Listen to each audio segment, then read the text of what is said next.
Here, some observations are there which will be helpful to solve problem of projection of line when line is inclined to both horizontal plane as well as vertical plane.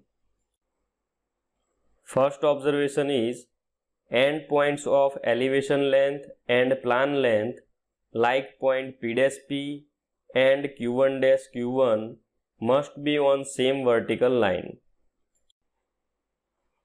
Second observation is true length in vertical plane gives plan length in horizontal plane.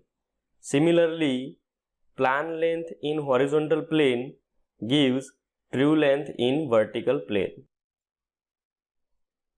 Third observation is true length in horizontal plane gives elevation length in vertical plane. Similarly, elevation length in vertical plane gives true length in horizontal plane.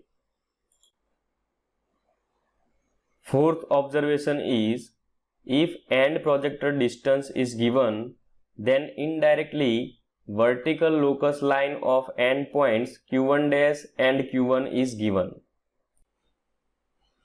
Fifth observation is end points of elevation length and true length in vertical plane, also plan length and true length in horizontal plane lies always on same horizontal line.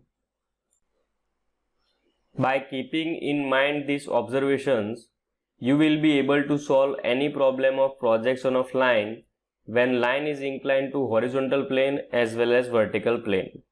I hope you understood it. If you have any questions, let me know in the comment box.